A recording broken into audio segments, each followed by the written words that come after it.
Hey everyone, welcome back to another episode of Thrift Flip Thursday. One of my projects I'm going to be working on today is this cigar humidor. Now, one of these pieces of wood here has come off, and I do have it here. It goes over here, and I will be re-gluing that back into place. But as you can see, this is a cherry wood, and I wanted to do a little thrift flip on this. So because this is cherry wood, the chances are probably 99.9% that if I paint this color is going to bleed through the paint. So what I'm going to have to do is take it outside and give it a couple coats of a clear sealer to keep this color from bleeding through my paint. So I will do that, and then I will come back and we will get started.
All right, guys, so my plan for this box or humidor is to paint it black. Now, the reason I want to paint it black is because the transfers that I would like to use on here really would pop on a black background. Now, I'm not going to show you what the transfers are yet because so far it's just what I'm thinking I'm going to use. We'll have to see how it plays out because y'all know I change my mind a lot. So I'm just going to first start off painting it with my Folk Art black chalk paint. This is a really big jar or bottle. It's 32 ounces. And it's actually a better deal to buy the larger size. All right, so let's see here. What brush am I going to use? Again, mine are all dirty over here. Oh no, I have one here. All right. So I think I will start painting the sides first. So let me turn this up so you can see. Not that y'all don't know how to paint, but I'm just trying to let you see everything the best I can with the setup I have.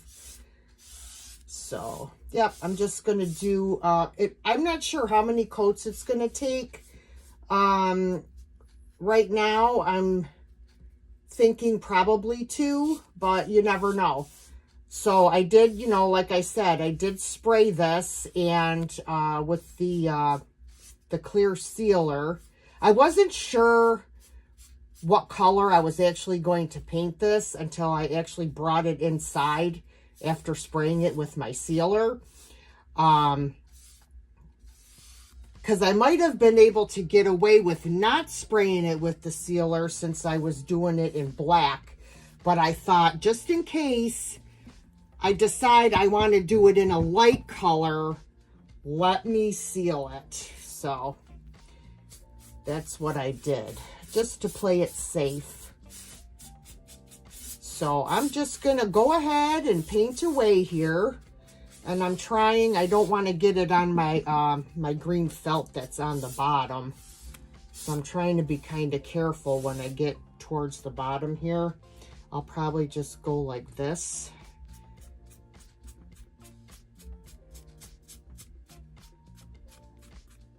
And then just kind of, there we go. All right.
Okay, guys, now we are ready to put our transfers on our beautiful tobacco humidor. So it's been painted with 2 coats of black chalk paint, and I did spray it with a couple coats of clear sealer. It's now completely dry. And I have decided I'm going to use this transfer on this box. I wanted to do it more in a manly transfer, but I didn't have anything that I really liked. So unfortunately, we're going with sort of manly colored flowers. Gray, gold, and blue. I will leave the link for this transfer book in the description box. This is the one that I found at Goodwill for $3.99. And like I said, these usually run $35 and up. So I was ecstatic to find this transfer. So I'm just going to cut it out.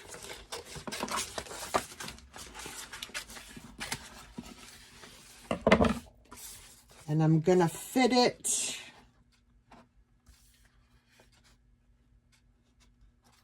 just so I get an idea. And I'm actually going to come down over the side of the lid. All right. Yes, I am. That is what I'm going to do. All right. I hope you guys can see what I'm doing. Let me take this off of the backing sheet.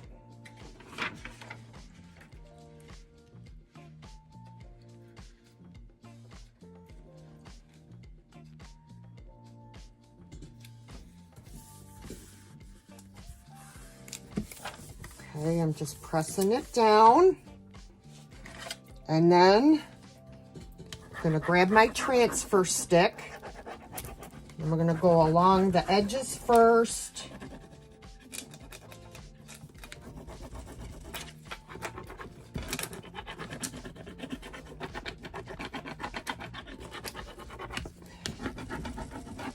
I'm going to go over the whole transfer with the stick before I start to lift up on the vellum sheet, this clear piece.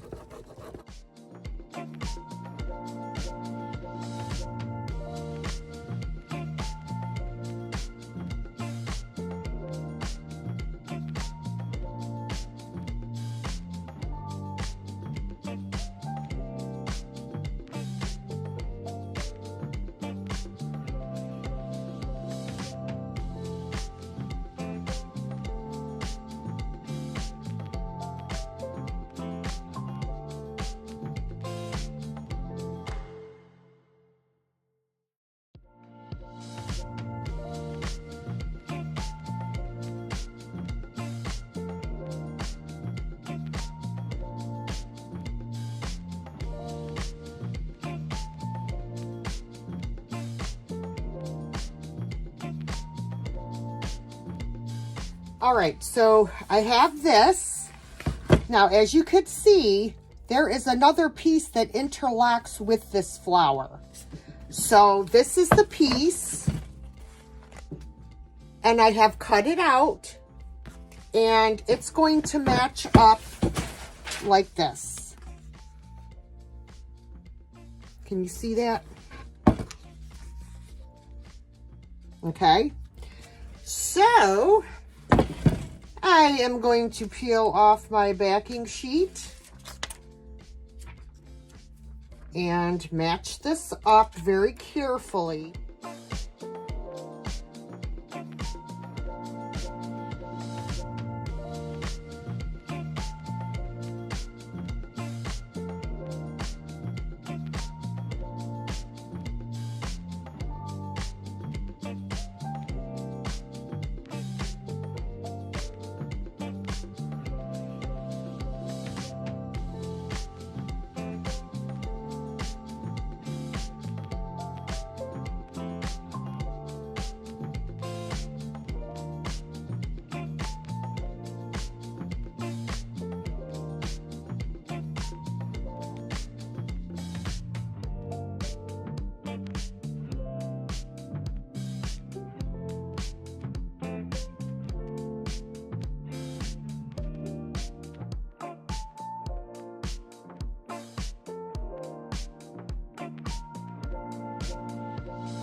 All right, so I found this one that I'm going to put down here in the right corner.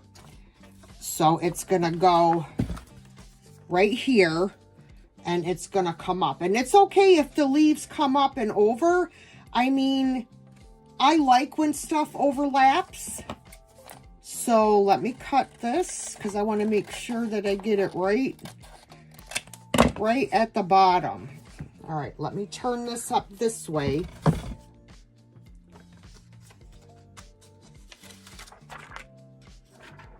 All right.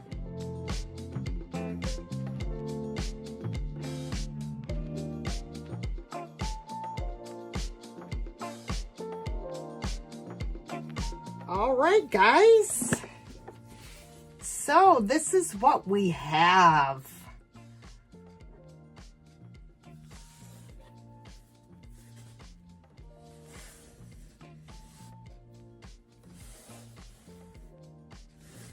I love these flowers on this black background.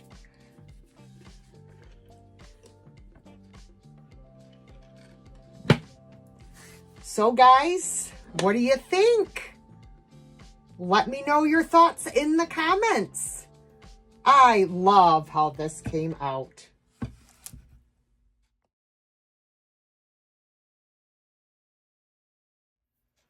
All right, guys, project number 2. That's 4. Project number 2. I have had this, this is a lamp base, and I have had this in my stash for quite some time. I knew I would have a use for it at one point or another. I was in my garage, and I found this old vintage bird cage.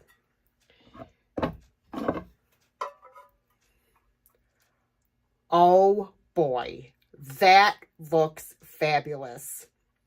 What I'm going to do is I'm going to take some E6000 and some hot glue, Gorilla Glue sticks, and I am going to glue this base to the bottom of this bird cage. And then we are going to embellish this, and it is going to be an amazing decor piece for spring. So, if you want to see how we're going to do it, stick around. All right, so I was debating on whether or not to take this out and spray paint it first, because I think it would be easier to spray paint the two pieces apart. So I think that is what I'm going to do. And then once they dry, I'll bring them in and I will glue them together. All right, guys, so I took this outside and I gave it a couple coats of white flat spray paint to start me out. I knew I wasn't going to cover every single inch of this thing.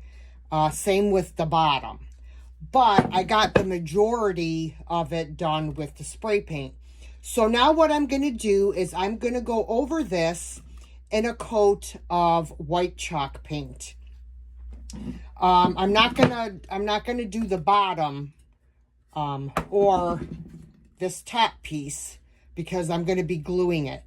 I'm just going to go over parts of the cage, and I'm going to go over this base part again, just to make sure that I don't need perfect coverage, but I don't want it to look like it was spray painted, so to speak. Because what I'm going to do is, once everything is dry, I'm going to come back and distress it so that it gives it the look of an old piece.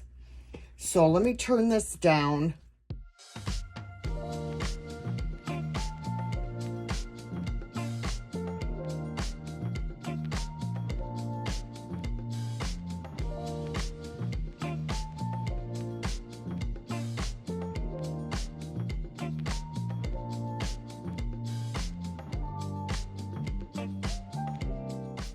All right, guys, so this is dry, and I am going to attempt to center the cage on my base.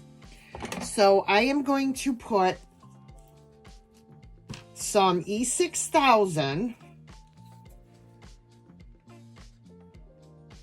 I'm going to put like 80% E6000. And I'm going to put a couple dabs of hot glue for instant hold. Darn it.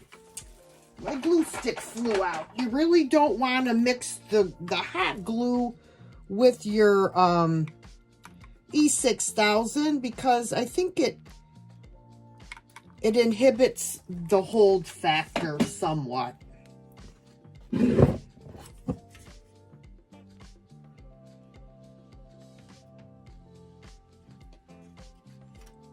Now I'm trying to look and see if I am centered. Let me get a ruler to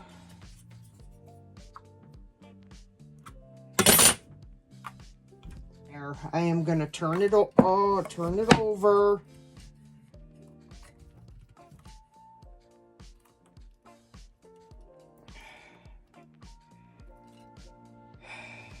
I need to put something heavy.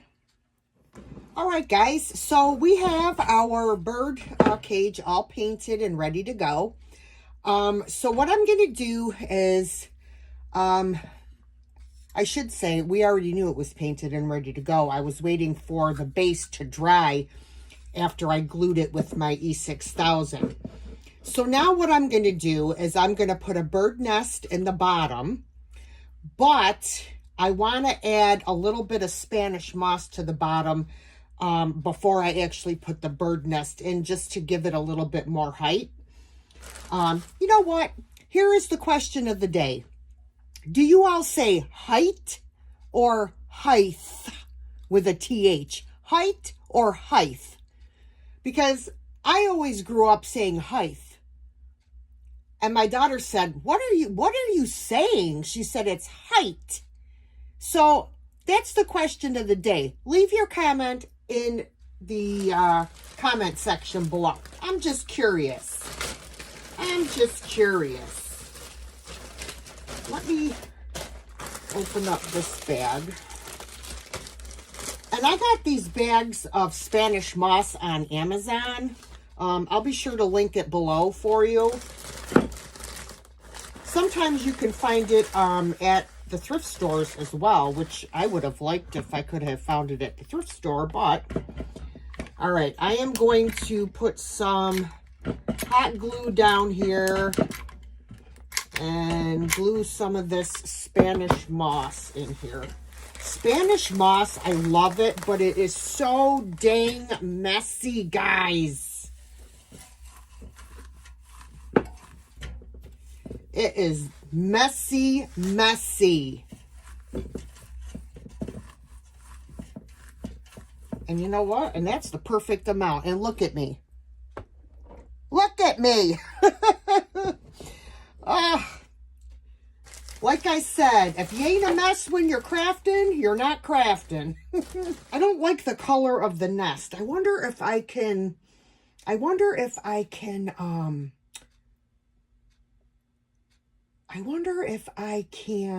going to add a little bit of Spanish moss here and there.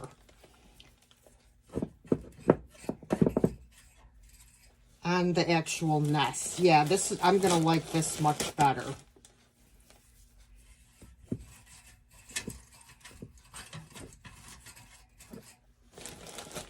I'm kind of sticking it underneath the nest as well.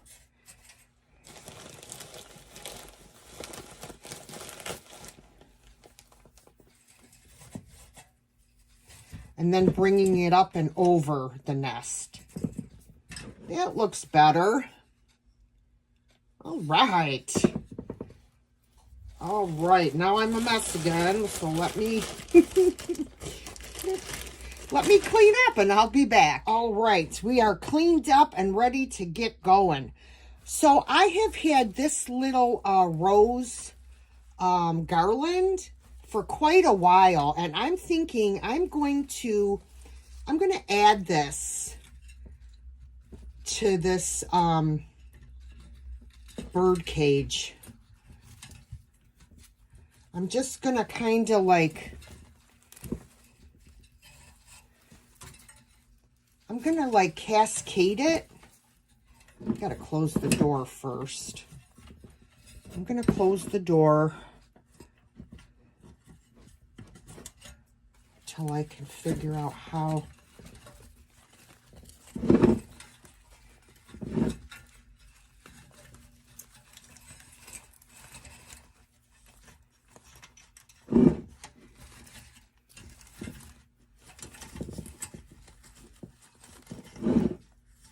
I would like it to come a little bit further this way. There we go. And then I'm just going to glue it.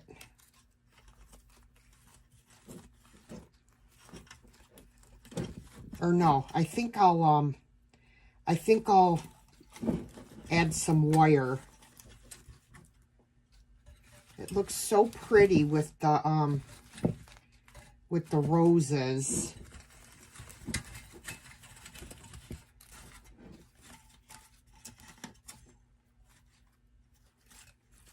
Yeah. All right, I just have this 28 gauge wire. It's jewelry wire, but it's very fine and easy to work with. So that's what I'm going to use. And you could actually cut it with a pair of scissors. You don't need wire cutters. It's kind of stuck in here. Trying to find the end. So let me cut a piece. And I'm going to go through here and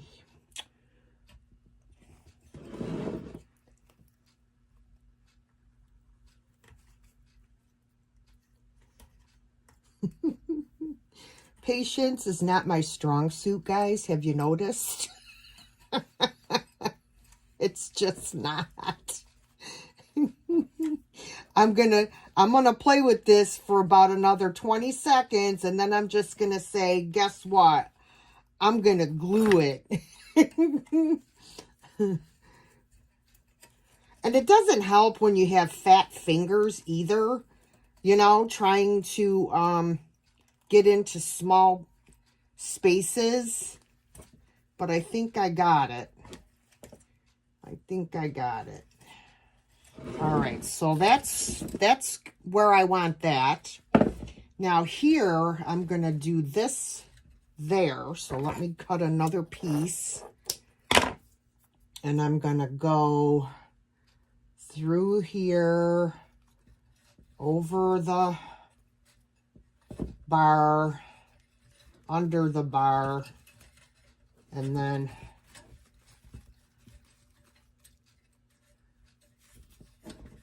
start swearing. No, I'm just kidding. Because I can't get it where I want it.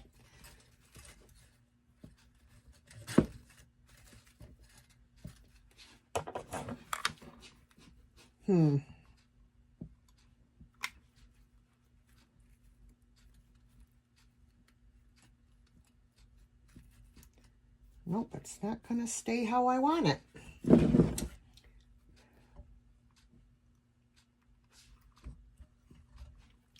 And of course, one of the cats is in the litter box right while I'm recording. So if you hear scratching, that's what it is. That's what it is.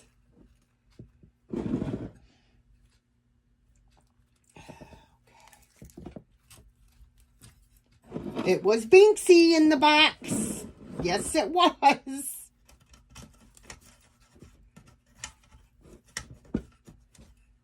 Okay, I'm going to put a little glue down here to keep this.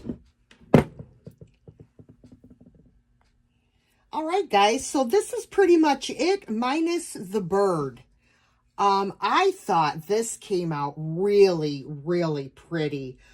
Just by adding this base to the bottom of the cage, took it to the next level and beyond. I absolutely love how this turned out. Let me know what you think in the comments.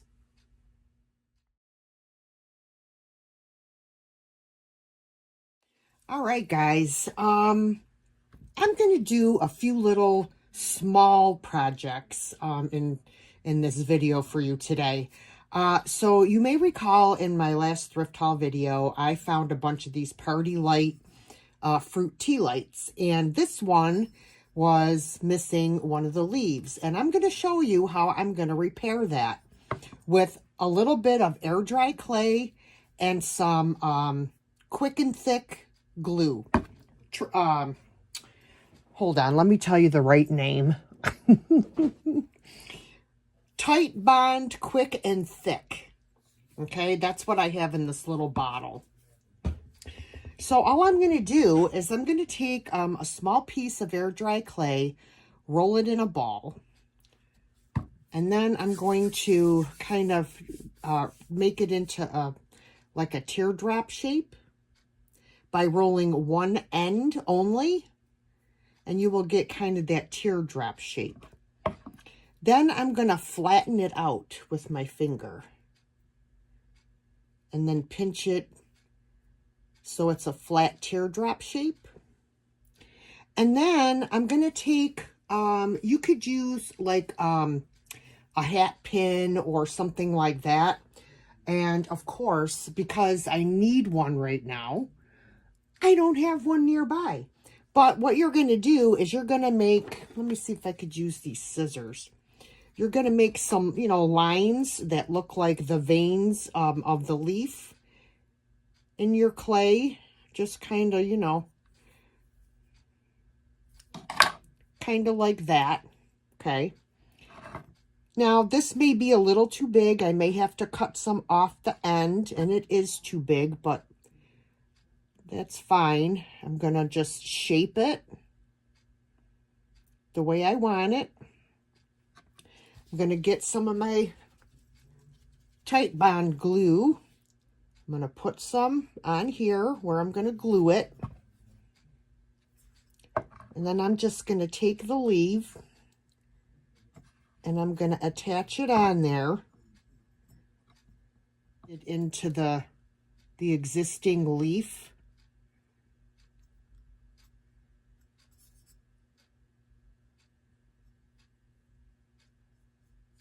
Like that.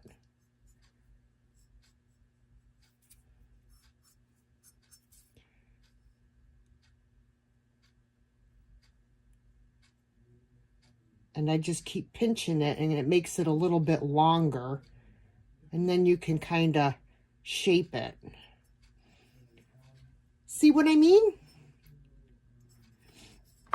All right, now I do have this rubber tool that I use. I don't know what it's called. It's got a silicone end, and I use it for my polymer clay, and I'm just kind of pushing the clay down in between the leaves.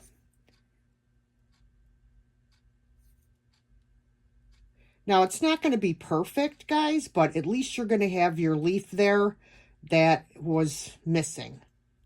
And you can also take a little bit of water on your finger, spray it on your finger, and smooth out your clay. And that's pretty much it, guys. And then I'm just going to let it sit overnight to dry, and then I'll match up the paint and paint it. And that's it. It's not hard to do. That way you don't have to leave things behind just because they're missing a leaf or a petal from a flower. For this quick flip, I bought this toothbrush holder, and what I'm going to do is I'm going to paint it with Fusion paint in the color Plaster.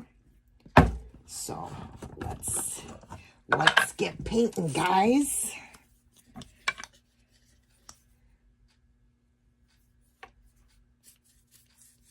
It's going to take a few coats.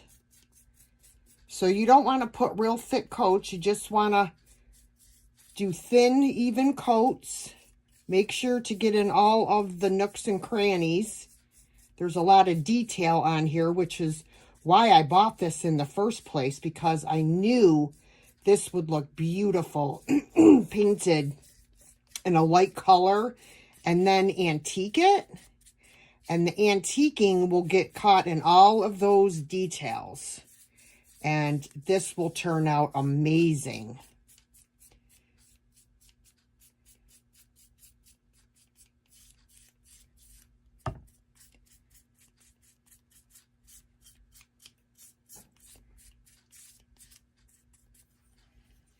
All right, so this is 2 coats. I am going to put 3 coats on here.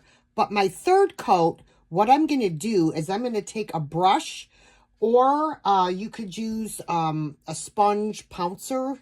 And I'm going to dab the paint on so that I have some texture. So I'm just going to I take my sponge applicator, and I do all the areas that I can reach with the sponge applicator, just pouncing it on there, okay?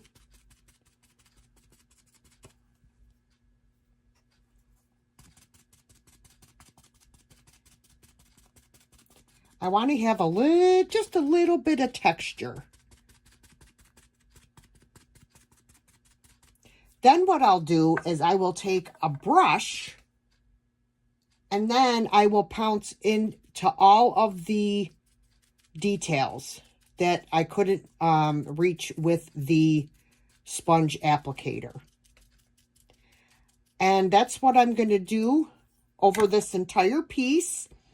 And then I will let it dry. So let's get to it.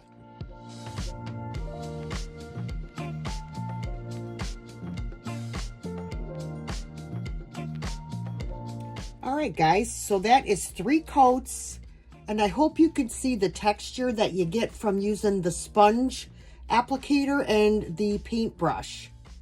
So because I'm using Fusion's paint, which is paint, sealer, and primer all in one, I don't have to seal this before I put my dark wax on. Normally, if you're just using regular chalk paint that does not have a sealer in it, I would suggest putting clear wax on first, wiping it off, then using your dark wax. Because if you put dark wax on without any clear wax underneath it, it will come out way too dark and you won't be able to wipe back that dark wax. So you always want to have some kind of a clear sealer on first before you use a dark wax. So I'm just going to use this is Howard Dark Wax. And I'm going to take one of my little stencil brushes, because this will help me to get the wax and all of those details. So I'm going to just dip it in here, and I'm just going to start very carefully adding the wax, making sure to get into all those details.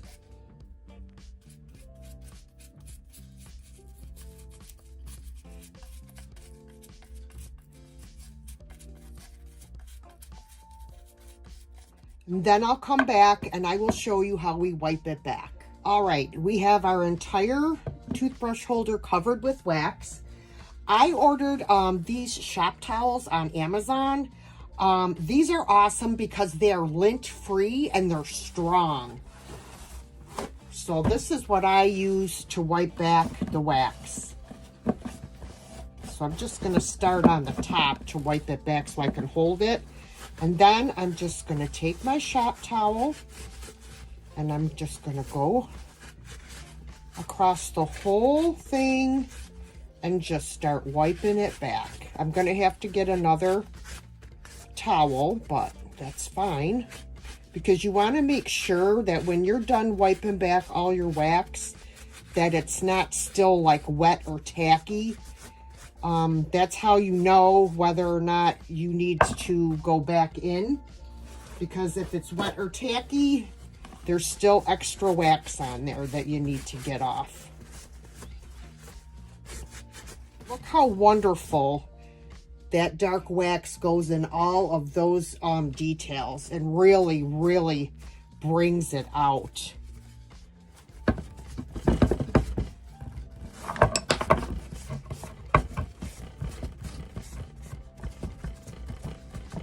You don't want like big, like gunky bits of wax in there. You want to make sure you don't have that because it's kind of gross. So just keep going over it until you have the majority of your wax and you have the look that you like. Oh, I love it. I absolutely love it. Look at that, you guys. Isn't that awesome?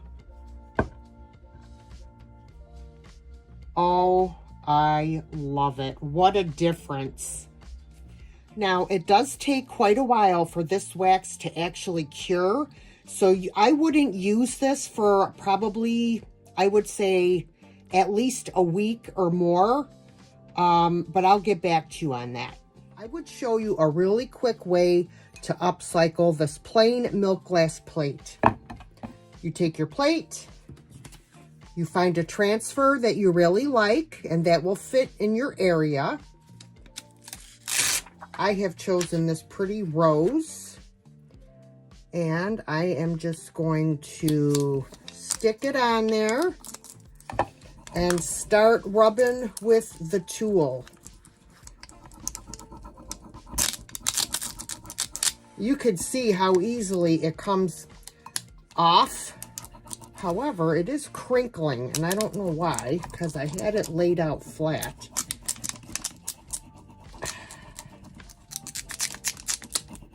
There we go.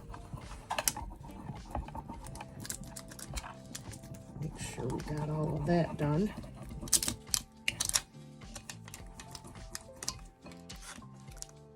See where this piece is still stuck on here? We're going to stick this back down where it goes and then rub it and it'll come right off. There we go. So now, let's see, get everything else rubbed on here? Same thing with this one. This one, I got to get the tip of it. I just use my fingernail when I'm going up on an edge.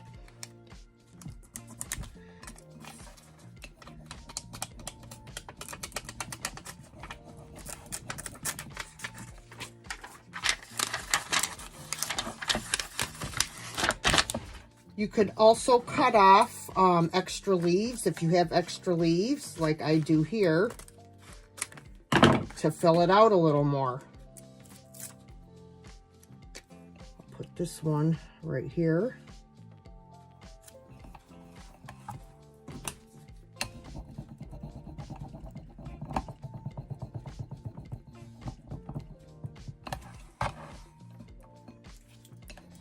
start picking it up at the edge.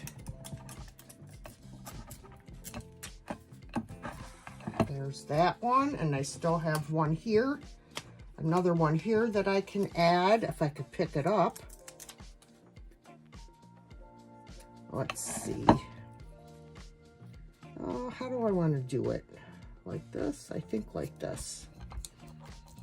A lot of times you could just do it with your fingernail. It's a lot easier, especially if you're going up the side of something, to just use your fingernail. But we got that one. Let's see. Do we have any more? Well, I think that's good. So now you have just upcycled a plain ordinary milk glass plate into something a little more special.